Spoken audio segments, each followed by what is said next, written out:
Olá, irmãos queridos, que bom a gente poder estar junto mais uma vez para o nosso podcast da Comunidade Bom Pastor, Partilha entre Irmãos. Laura Beatriz, minha irmã, salve, salve, tudo bem? Salve, salve, Padre Antônio, tudo bem? Graças a Deus. Firmeza, Laura? Firmeza, além do mar na quaresma, né, Padre? Exato, quaresma é tempo para a gente aprender a firmar os pés na rocha, que é sempre Jesus Cristo. Amém, né? A gente estava conversando de que, lendo um dia desse um texto de comentário ao Novo Testamento, quando o comentarista falava sobre a parábola das duas casas, uma construída sobre a rocha, uma construída sobre a areia, ele dizia que uma construção tem a firmeza do seu alicerce. Se o alicerce é bem colocado, se o alicerce é firme, ele suporta tudo aquilo que vai sobre ele. Se o alicerce é frágil, se o terreno no qual se constrói é frágil, de repente tudo pode desmoronar e pode machucar quem está ali dentro daquela construção. São Paulo diz, o alicerce da nossa vida é Cristo Jesus. Esse alicerce é um alicerce firme, quando a gente constrói sobre ele, quando a gente sonha, mas os sonhos da gente têm a ver com ele, quando tem um lugar para ele nos nossos planos, quando o lugar dele é um lugar especial, aquilo que a gente vai construindo pode passar por crises, momentos difíceis, mas a gente sabe que vai permanecer de pé, né? A nossa vocação às vezes passa por crises, né? Dizem, Laura, você ainda não chegou lá, mas dizem que quando a gente faz 40 anos assim, a gente passa por uma crise. Então, a gente avalia algumas coisas, mas se o coração, a vida, os projetos da gente estão assentados sobre Jesus Cristo, mesmo passando pela crise, mesmo tendo a impressão de que está tudo balançando, a gente consegue prosseguir com a construção e ela permanece de pé, né? É o segredo, né? Como voltamos, né, Padre Antônio, ao primeiro podcast, Jesus, quando quiseram atirá-lo, né, do precipício, ele caminhou, prosseguiu. E eu fiquei refletindo enquanto o senhor falava sobre isso, né? Como é que a gente pode aproveitar essa quaresma para ver se a gente está construindo a nossa vida sobre Jesus, até que ponto, será que a gente está, mas não está direito, né? Que nesse podcast o Espírito Santo possa vir em nosso socorro e nos mostrar até que ponto a gente está, né, irmãos, construindo a nossa vida sobre a rocha que é Jesus ou sobre um outro alicerce. Sim. A tendência da gente, Laura, é dizer, diante de uma pergunta dessa, né? Será que a gente está construindo a nossa vida sobre a rocha que é Jesus? Será que ele é o alicerce? A tendência da gente é imediatamente dizer, é claro, com certeza, mas cuidado, porque quando a gente fala isso, é claro, é porque, no fundo, é isso que a gente deseja. Mas é preciso que a gente avalie o dia a dia, né? Quando a gente é criança, eu acho que você também aprendeu isso, né? Eu aprendi no catecismo com a tia Arlete, que foi minha catequista. A gente aprende a fazer exame de consciência. Que lindo, Lembra né? disso? Uma pena que perdeu a moda, Padre Antônio. Vamos resgatar. Não, mas precisamos. Quaresma é tempo de um profundo exame de consciência. Cada vez que a gente vai se confessar, é preciso fazer um exame de consciência. Quando a gente vai se confessar muito sem noção do que precisa ser confessado, é sinal de que a gente não está levando a coisa muito a sério. Mas é interessante porque o exame de consciência, que em princípio deveria ser feito todo dia, ele obriga a gente a ponderar sobre as coisas concretas do nosso dia a dia. Então, quando eu chego, por exemplo, ao final da jornada de um dia e faço meu exame de consciência na minha oração da noite, eu não penso sobre coisas genéricas. Eu refaço o percurso daquele dia e vou lembrando onde é que eu estive de manhã, com o que eu me envolvi de manhã, com o que eu me envolvi na parte da tarde, sobre o que eu falei, que tipo de coisa tomou a minha atenção. E é só num momento como esse, ou seja, de um exame de consciência que toca bem de perto as coisas do dia a dia, que a gente pode responder essa pergunta que você colocou. Eu estou construindo sobre a rocha ou sobre a areia? Porque a minha vida ela não se constrói sobre o que eu acho que eu... é claro que eu construo sobre Cristo. Bom, esse é o meu desejo, essa é a minha vontade, isso é o que eu acho que eu deveria fazer. Mas no dia a dia é que eu realmente percebo se isso está acontecendo ou não. Se há ajustes de rota para fazer na minha construção, se há coisas a abandonar e se há coisas nas quais eu devo me envolver de fato para que eu esteja envolvido com Cristo e com aquilo que Ele pede de mim. É por isso que o senhor falou assim, primeiro antes da confissão, mas se a gente for esperar, a não ser que a nossa confissão seja semanal, porque pela oração da Igreja de Completas, a última oração, ela começa pedindo para a gente fazer um exame de consciência. Então, quem faz a oração de completas, ou até quem não faz a oração de completas, mas recebeu desde pequeno ou retomou esse hábito de fazer a sua oração antes da noite, certamente um batizado que faz uma oração antes da noite faz esse exame de consciência, né, Padre Antônio? Sim. E ele é necessário porque Deus não trabalha... Todo mundo conhece aquela famosa expressão de boa intenção é feito o caminho do inferno, né? Quer dizer, Deus não trabalha com boas intenções que nunca se concretizam. Deus trabalha com o dia a dia da gente. Deus trabalha com os passos reais que a gente dá. Atos e verdade. Né? Deus trabalha com as burradas que a gente faz, né? Deus trabalha com os nossos acertos, é claro que são acertos porque Ele vai à frente da gente. Quando a gente faz exames de consciência diários, e o ideal é que sejam de fato diários, a gente está tendo a chance de tocar no dia a dia. É claro que isso pode ser para algumas pessoas que são dadas a sentimentos de culpa ou de autocomplacência. Isso pode ser uma coisa perigosa, porque a pessoa corre o risco de estacionar na culpa pelas coisas que ela fez de errado. Eu não podia ter feito isso. Eu não podia... Bom, para. Puxa o freio.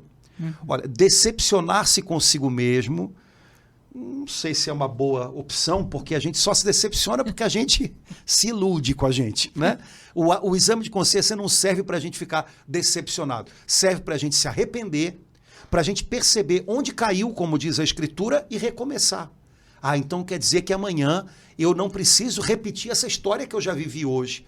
Amanhã eu posso chegar naquela pessoa, naquela situação, de uma maneira melhor do que hoje, porque hoje eu percebi que não foi legal. Então, o exame de consciência, de fato, não é uma arma para pessoas que gostam de se autoflagelar, né? Mas é uma oportunidade para recomeçar e com clareza naquilo que Deus trabalha, que é a matéria-prima de Deus, que é o nosso dia a dia, a nossa realidade, né?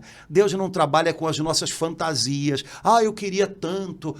Não, Deus trabalha com aquilo que a gente consegue ou não consegue realizar e vai ajudando a gente a arrumar tudo isso. E acho que emparelhado com o exame de consciência e com o pedido de perdão a Deus, pode ir sempre também uma oração de gratidão por aquilo que deu certo, por aquilo que a gente conseguiu viver, né? Para não ficar uma coisa só negativa.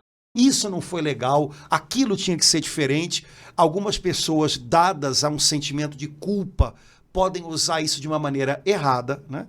Mas uma pessoa que está em Cristo, ela não vai se deixar acusar pelo diabo, ela vai entender que isso é uma ferramenta que Deus está colocando nas mãos dela para que ela possa, a partir dos seus erros, arrepender-se, voltar para o Senhor e receber nova instrução. Então, beleza, mas emparelhado com o exame de consciência, pode vir uma oração de louvor, de gratidão, pelo que a gente conseguiu acertar, pelas lições que a gente conseguiu aprender ao longo do dia. Então, nossa vida cristã se faz disso, né? O Senhor Jesus é Emanuel, Deus conosco aqui, né? Há palavras na Escritura, aqui na comunidade a gente gosta de usar, né? Que dizem, o Senhor é Deus lá em cima no céu e cá embaixo na terra, né? Que nem a música.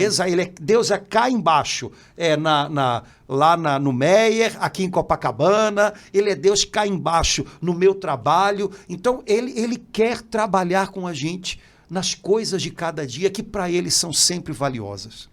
Padre Antônio, eu penso que enquanto o senhor falava assim, Deus estava vindo ao encontro de cada um de nós, especialmente de nós que temos medo, assim, temos receio, fugimos de fazer um reconhecimento das nossas faltas, como se isso fosse um entendimento errado, vamos dizer assim. Eu sinto que Deus assim está vindo em socorro nesse início de Quaresma, para a gente poder entender que essa é a hora dele, né? Essa é a hora do Espírito Santo, a hora que eu, Senhor, de novo, olha, pisei na bola, errei aqui, vem em meu socorro, vem me ajudar. Senti que, enquanto o senhor estava falando, que Deus está querendo que nessa Quaresma a gente possa, com Ele, aprender a fazer isso e saber, essa é a hora de Deus na nossa vida, a hora que a gente entrega os pontos para Ele. Sim, né? Os nossos pecados não impossibilitam Deus de ser Deus, pelo contrário, Ele já tem remédio para eles, né? Da parte de Deus, os nossos pecados não são um problema insolúvel, Ele já tem remédio, Ele deu o seu Filho para nos prover perdão. Na verdade, o que é problema, o que aos pouquinhos vai construindo um muro entre a gente e Deus, não são os nossos pecados reconhecidos, confessados e, portanto, perdoados. Mas é justamente a nossa dificuldade de entender que nós precisamos fazer esse movimento tantas e tantas vezes, voltar para o Senhor, pedir perdão, recomeçar, aprender com Ele. A tendência da gente é ou ficar desmoronado debaixo do desânimo por constatar que a gente errou mais uma vez, né? Algumas pessoas se deixam abater muito por isso, né? Mas, de novo, né, tem a impressão de que não saem do lugar. Não, cada vez que eu experimento voltar para o Senhor, cada vez que eu aprendo com Ele, cada vez que Ele me acolhe, é um passo que eu estou dando, né? Eu não estou estacionado, né? Algumas pessoas podem ficar, né, derrubadas debaixo dessa impressão do peso, né, do erro cometido, e talvez mais uma vez e mais uma vez. Outras talvez tenham dificuldade, né? Acho que todos nós temos, né? De simplesmente dizer, Senhor, perdão, porque eu errei.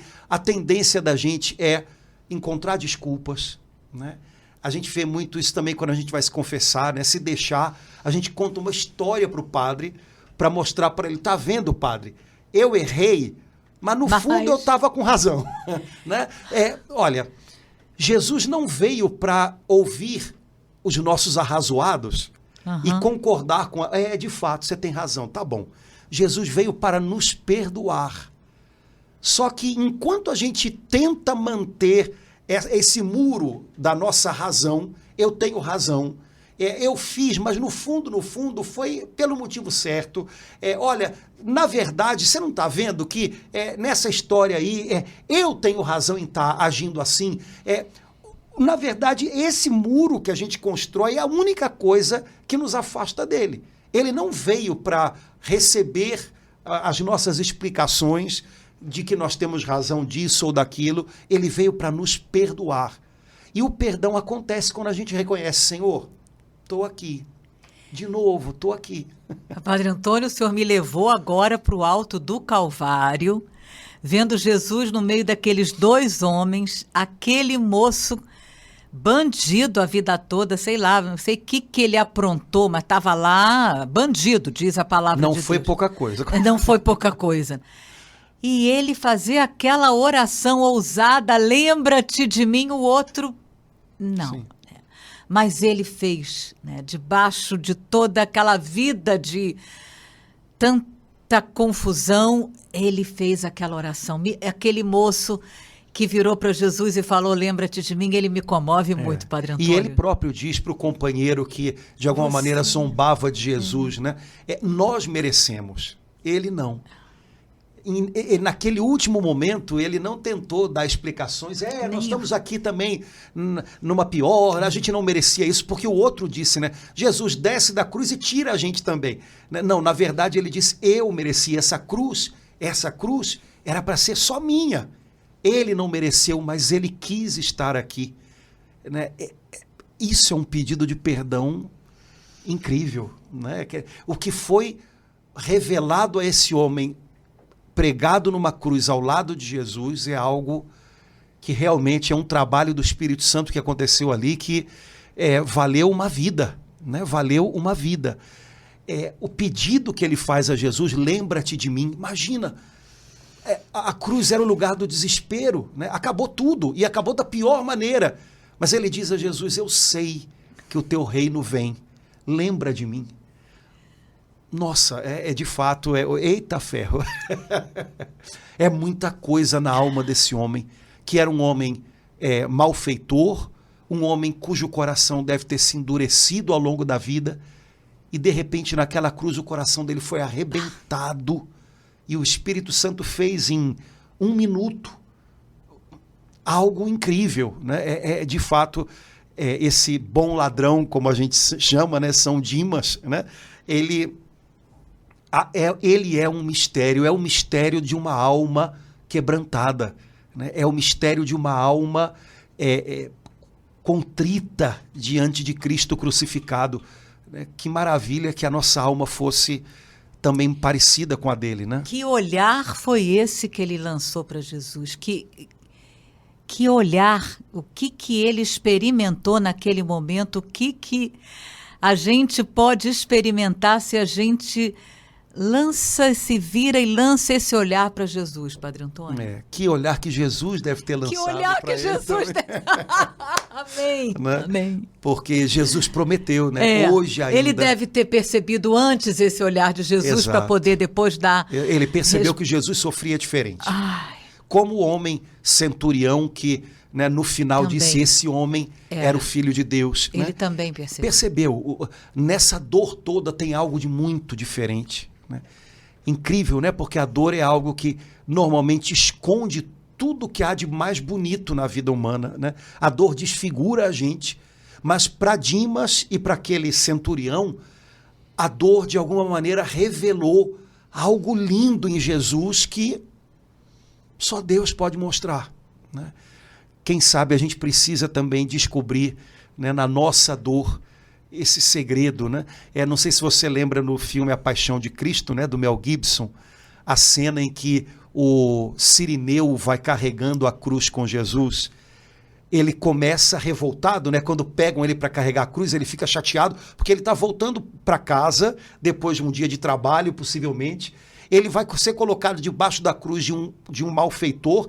Isso para ele era uma vergonha, era um ultraje. Mas o diretor do filme fez de tal maneira que, à medida que ele vai caminhando com Jesus, enquanto eles vão trocando de olhares, o olhar de Jesus debaixo da cruz vai quebrando aquele homem. E quando ele chega no Calvário, né, quando tiram a cruz dos ombros dele, ele faz o movimento de ir junto, né? Debaixo da cruz. Aquele homem teve o encontro da vida dele com Jesus. Parece que muita gente passa pela mesma coisa. Né? A nossa igreja é cheia de histórias de pessoas que encontraram Jesus justamente na hora em que dividiam a cruz com ele. E numa hora de dor e numa hora de sofrimento, viram o rosto, viram o olhar de Jesus, que fez toda a diferença. Né? Então, são os mistérios da cruz, os mistérios do sofrimento, os mistérios do Espírito Santo, que em qualquer circunstância pode quebrar o coração da gente e fazer a gente enxergar do jeito dele, né? Do jeito dele, tirando a cegueira da gente, né? Num minuto, tudo muda, como mudou para aquele homem, como mudou para o centurião. Num minuto, ao se deparar, ao se encontrar com o olhar de Jesus. Que nessa quaresma a gente possa ter a mesma graça que esse homem que estava ao lado de Jesus, que o centurião, poder experimentar o olhar de Jesus para a gente, do jeito que a gente está, né? Exato. Especialmente naqueles dias assim que a gente está com muita vergonha, né, Padre Antônio? O olhar de Jesus é diferente. Não é mais um para mostrar o quanto a gente deu errado, mas é o único que talvez em algumas situações ainda acredite que a gente pode ser melhor, ser do jeito que ele sonhou a gente, né? Esse é o segredo. Se Jesus fosse só mais um para condenar, já ia ter que entrar numa fila grande, né? Porque nós nos condenamos tanto uns aos outros, nós nos julgamos tanto uns aos outros, nós nos julgamos pessoalmente, né? E nos condenamos, às vezes a gente atormenta a nossa alma de uma maneira tão ruim, e o olhar de Jesus é totalmente diferente, né? Padre Antônio, agora o senhor falando, eu tive assim a nítida impressão que enquanto a gente está nessa de se julgar, de se condenar, aí é que a gente está para compensar julgando e condenando os outros. Na medida em que a gente vai deixando o Espírito Santo nos libertar dessa decepção consigo próprio na hora de, aí Jesus, de novo. Aí a gente nem fala, a gente tampa, não fala, nem fala com ele, a gente quer esconder. Mas na medida em que o Espírito Santo vai nos ensinando, né, a confessar para Jesus, eu acredito que a gente vai deixando de julgar os outros também. Né?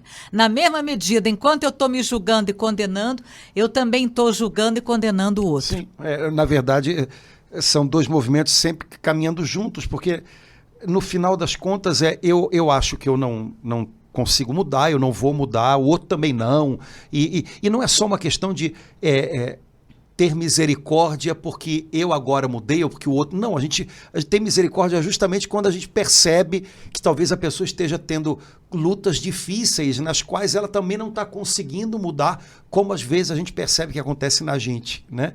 A gente às vezes esquece que talvez aquela pessoa que a gente está julgando, ela está batalhando e está lutando com coisas como a gente luta e batalha e às vezes também não consegue, né?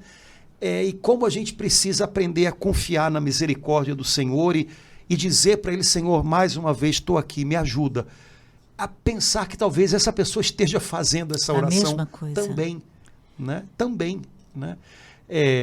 Aos pés da cruz de Jesus somos todos muito parecidos, né? Ninguém precisa menos. Ninguém precisa menos. Todos precisamos daquela imensa, infinita misericórdia dele. E aí, Laura, continuamos então vivendo a Quaresma? Vamos vivê-la. Já. Padre Antônio, eu fiquei muito tocada com a frase que o Papa Francisco elegeu para que todos os católicos vivessem essa Quaresma, e Gálatas 6, 9 e 10. Que bom que o senhor está com outra Bíblia, porque na tradução do Papa que eu li no Vaticano não é essa a tradução da Ave Maria, não. Também não é a da Bíblia de Jerusalém, mas é bom porque cada uma dá dá uma pinceladazinha com uma força em algum ponto. Então, me conta como é que está aí. Então, Gálatas 6, 9 e 10. Não nos cansemos de fazer o bem, porque a seu tempo colheremos, se não relaxarmos. Por isso, enquanto temos tempo, façamos o bem a todos os homens. Na frase do Papa, aqui na Ave Maria, ele completa mais particularmente aos irmãos na fé. Beleza. Gálatas 6, 9 e 10. Vou ler como está na tradução da Bíblia de Jerusalém. Não desanimemos na prática do bem, pois se não desfalecermos, a seu tempo colheremos. Por conseguinte, enquanto temos tempo, pratiquemos o bem para com todos, mas sobretudo para com os irmãos na fé. Na tradução que eu li no Vaticano, tem se não desanimarmos. Do senhor é o quê? Começa dizendo não desanimemos na prática do bem. Mas aquele no finalzinho do 9, se não relaxarmos. Se não desfalecermos. Se não desfalecermos. Vamos lá nesse negócio. E se não desfalecermos. Olha, primeira coisa que eu acho interessante para mim, porque já tem anos que o Senhor me precaver com esse problema, vai ver que é o meu problema, então por isso que ele está lendo, essa palavra desanimar, desânimo, porque desânimo para mim parece uma grande tentação. Antes da pandemia, né, bem um ano antes, essa palavra ficou muito forte na minha mente, porque eu creio que eu tive uma grande tentação de desânimo. Desânimo porque a gente trabalha e às vezes a gente não vê as coisas, sei lá, ficarem do jeito que a gente achava que elas tinham que ficar, né? Uhum. Desânimo por não saber no que as coisas vão dar, eu sei lá, a gente pode ficar desanimado por qualquer coisa. E não precisa ser muita coisa, né? E eu lembro que eu estava num momento assim de profundo desânimo e já pensando, meu Deus, eu tenho que ajudar as pessoas a irem em frente, acreditarem, e eu estou aqui muxoxo demais, o que eu faço? Eu lembro que numa última quarta-feira, se eu não me engano foi no mês de maio, que é uma quarta-feira em que a gente tem um tempo de oração mais prolongado lá na igreja, muita gente vai, né, para aquele momento, e eu estava pensando à tarde, meu Deus, as pessoas vêm para orar, para se alimentar na oração, e eu estou aqui desanimada, minha vontade era eu não sair da cama, eu não quero falar nada, eu não tenho nada para dizer para essas pessoas, o que eu faço? Eu lembro que eu estava nesse dia num mato sem cachorro, porque eu estava me sentindo obrigado a fazer, famoso tem que... Vai lá e mata o leão, né? E por dentro, vontade zero. Não era vontade, eu não sabia o que dar para as pessoas. E aí chegou para mim pelo WhatsApp uma mensagem de um irmão nosso, Orlando, que hoje está lá em Belo Horizonte, se eu não me engano, e mandando um trechinho de uma pregação, né, de um evangelista americano que olha, sabe remédio, aqueles remédios que pá, você toma e sabe, tomei um remédio, estava com uma dor de cabeça, passou, foi aquele. Na mensagem dizia mais ou menos assim, de um jeito mais bonito, né? Nosso Deus é um Deus soberano. Ele não é regido por prognósticos. Ainda que todas as realidades pareçam caminhar numa direção de fracasso, de impossibilidade, num único instante, ele pode, por uma decisão e por uma ação sua, reverter tudo e fazer com que as coisas comecem a caminhar em outra direção totalmente oposta. Nosso Deus é soberano, portanto, nada de desânimo. Olha, eu fui lendo aquele negócio, foi me dando... Eu, sem brincadeira, Laura, eu levantei da cama, vambora. Olha... Eu já tive desânimo, talvez, depois de... Foi a melhor noite. Eu posso até ter tido, agora, igual aquilo, não. Tanto é que quando veio a pandemia, que foi um tempo, está sendo foi logo ainda, depois. Né? Foi um tempo depois, né? Um tempo complicado, né? Muita gente... Eu ouvi demais a palavra desânimo. Outras coisas foram problema, mas desânimo, não. Nosso Deus é soberano. E ainda que os prognósticos todos vão numa direção, ele, num instante... pode fazer com que todas as circunstâncias comecem a cooperar no sentido contrário, na direção daquilo que ele deseja realizar. E eu entendi que vale a pena, então, a gente fazer aquilo que Deus pede da gente. Ele não pede da gente que a gente faça o que todo mundo tem que fazer. Ele não pede da gente que a gente faça mais do que a gente é capaz de fazer. Mas se a gente fizer o que ele está pedindo da gente hoje, se a gente for fiel a isso, se a gente não desanimar de fazer o bem que a gente pode fazer e que ele nos dá a fazer hoje, a gente não vai sentir desânimo, a gente vai perceber que vale a pena. Porque ainda que tudo ao redor pareça uma enxurrada muito grande em outra direção, ele é soberano. No momento em que ele desejar mudar o rumo dessa situação, ele muda. O que importa é que eu esteja ali onde ele quer que eu esteja, ali onde ele quer me encontrar, fazendo o que ele pede que eu faça. Olha, desânimo é uma tentação tremenda, porque de algum modo ela amarra a gente para que a gente não faça o bem que pode ser feito.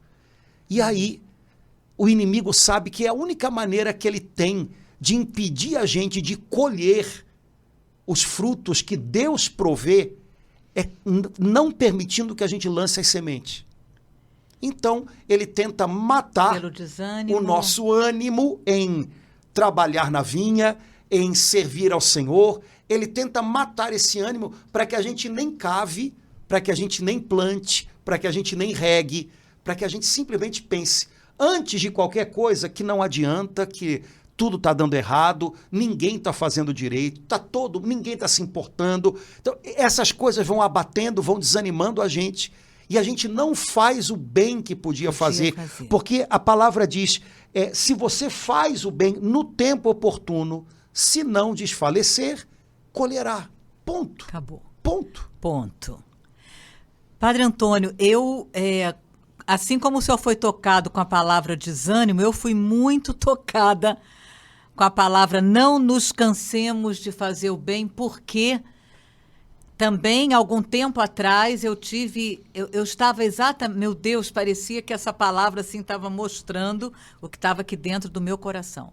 Eu estava contabilizando, ai que horror, que vergonha, eu estava contabilizando o bem que eu poderia... Não, agora chega. Isso aqui, né, já fiz bem demais para essa pessoa. Com vergonha, mas eu vou confessar publicamente que eu estava fazendo isso. Então, essa palavra assim, me tocou de uma tal forma, porque eu sinto que eu corro esse risco de cansar de fazer o bem. Já fiz o bem aqui, agora está na hora desta pessoa fazer o bem para mim, afinal de contas, né? Foram tantos favores, então, assim, essa palavra me tocou, essa palavra que o Espírito Santo inspirou para o Papa, não nos cansemos de fazer o bem. No momento que São Paulo escreveu isso, o que estava no coração dele, mas com certeza, talvez, eu não sei, talvez ele próprio tenha sentido em algum momento, meu Deus, ele trabalhava o dia inteiro, né, consertando, e depois ia ensinar à noite, né? Talvez ele próprio tenha tido um momento como esse que o senhor acabou de descrever, né? E dizer, né, para aquelas cidades que ele ia visitar, que ele saía de uma e ia para outra, cansado, ou por qualquer motivo, né? Então, essa palavra nos cansemos de fazer o bem. Eu vi que é um risco, é uma tentação eu contabilizar o bem, em vez de ser livre e ficar, não, ó. Exato. Olha, não há problema nenhum em a gente imaginar que São Paulo possa ter passado por tentações de desânimo e até algum tipo de esgotamento. Alguns autores que estudam as cartas de Paulo dizem que pela segunda carta aos Coríntios, lá no comecinho, dá para você ter uma ideia de que em algum momento São Paulo, de fato, passou por um tipo de sensação que hoje nós chamaríamos de esgotamento, né? Pelas palavras que ele usa, a gente poderia até um dia fazer uma conversa nossa sobre isso, né? Tá. Porque gente passa por essas coisas, Sim. né? Gente que se envolve com o que faz, passa por... Gente que tá levando a vida numa boa, não quero nem saber, não se esgota, nada, tudo tá legal. Tudo numa Agora, boa. gente que nem Paulo, né, que se esborracha de trabalhar, passa por essas coisas. E pelo visto, ele passou, né? Mas é interessante porque você vê, São Paulo diz assim, não nos cansemos de fazer o bem. A admoestação dele para a gente é essa. Não desanime de fazer o bem. Não pare de fazer o bem, mesmo que você às vezes tenha a impressão de que já fez 10, 20 vezes, né? Ele não está dizendo não façam o mal. Não. Ele sabe que o risco, talvez, para muitos cristãos, não é fazer o mal às pessoas que estão ao nosso lado, mas é simplesmente desistir de fazer o bem. É essa apatia, esse não fazer nada, essa indiferença. Deixa, chega. Não vou fazer mais, vou fazer igual a todo mundo. Ninguém se importa, por que eu vou me importar? Ninguém tá todo mundo fazendo desse jeito, por que eu vou fazer diferente? Olha que coisa, São Paulo não está dizendo, irmãos, não façam o mal, viu? Ele está dizendo, irmãos, não cansem de fazer o bem. Porque ele sabe que, no fundo, a tentação grande para um cristão que está sendo fiel a Deus, a tentação que vamos dizer assim, o entorno oferece desiste, chega, você vai ser bobo até quando? Acabou, você já deu chance demais, ninguém faz mais assim, sabe? Então, na verdade, não é que você estivesse, por exemplo, no que você estava partilhando agora, disposta a fazer o mal a alguma daquelas pessoas a quem você fez o bem. Mas você estava pensando, eu acho que já não vale mais a pena eu fazer o bem. Fiz as contas, já fiz bem demais, para que eu vou fazer mais algum agora? E a gente é bem assim, né? A gente faz contas, né? Então, São Paulo está dizendo, irmãos, não se deixem desanimar, não se deixem abater, pensando que não vale a pena, pensando que já fizeram demais. não fizemos demais. Não fizemos. Padre Antônio, então, essa palavra se completa com aquela palavra de Tiago: aquele que pode fazer o bem e não faz, peca. Padre Antônio, a primeira vez que eu li essa palavra, eu tremi. Eu falei, como é que é? Aquele que pode fazer o bem, quer dizer, aí eu entendi por que no ato penitencial a gente só lembra dos 3 primeiros, né? Eu pequei muitas vezes por atos, pensamentos e palavras, atos e omissões. Eu não peco só com o que eu faço, eu peco com o que eu devia fazer, e não faço. Podia fazer e não faço. O Papa Francisco, ele fala muito disso com outra palavra, que é a palavra indiferença. Eu poderia deixar um rastro bom na vida de alguém, mesmo que eu não pudesse resolver tudo na vida daquela pessoa, mas não faço. O que a gente tem que tomar cuidado é não diluir o pecado da omissão num tipo de pensamento genérico e bobo. Eu podia ter feito bem eu podia ter matado a fome no mundo. Não, eu não podia ter acabado com a fome no mundo. Isso eu não podia. Então Deus não me pede isso. E não é omissão, não é pecado de omissão não ter acabado com a fome no mundo. Mas eu poderia ter aliviado o sofrimento de alguém que estava do meu lado numa determinada situação. E se eu podia fazer e não fiz... Talvez dentro de casa. Omissão. Então, o pecado de omissão é poder fazer um bem e não fazer. Aquele que pode fazer. Exato, né? Então, porque senão como a gente falou do exame de consciência, quando a gente não faz um exame de consciência concreto, a gente dilui tudo numas coisas. Eu não matei, não roubei, peraí, calma. Não matei, não roubei, mas e o que eu fiz, né? Ou então, eu não posso fazer tudo, mas quem te disse que Deus pediu para fazer tudo? Deus pediu para fazer isso, você fez. Quer dizer, Deus me pediu para fazer isso, eu fiz. Talvez ele não tenha me pedido para fazer 1 milhão de outras coisas que eu quis correr atrás. Vou falar, vou fazer, mas deixei de fazer aquilo ali que ele me pediu.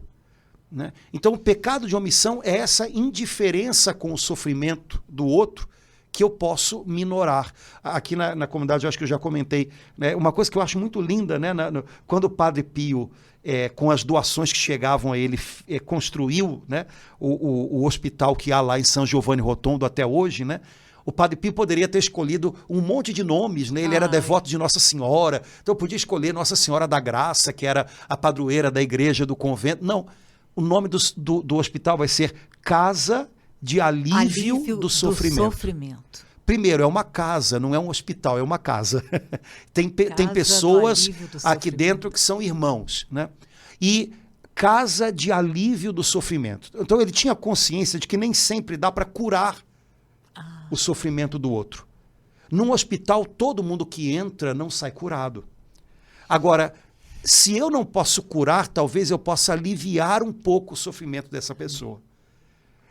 Essa sacada dele é maravilhosa. É verdade, Padre. Porque nem sempre Deus pede que a gente resolva a vida da outra pessoa. Eu vou dar um jeito na vida do outro, mas não dá, gente. Na maioria das vezes não dá. Mas será que eu posso aliviar o sofrimento dele? Às vezes é só isso que o Senhor pede. Né? Então, omissão, é esse deixar de fazer o bem que poderia ser feito.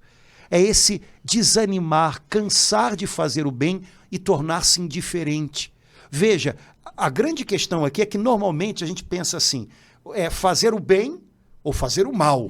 Quando na verdade é fazer o bem, fazer o mal e não fazer o bem que podia ser feito, se tornar indiferente, achar que outros têm a ver com aquilo, eu não.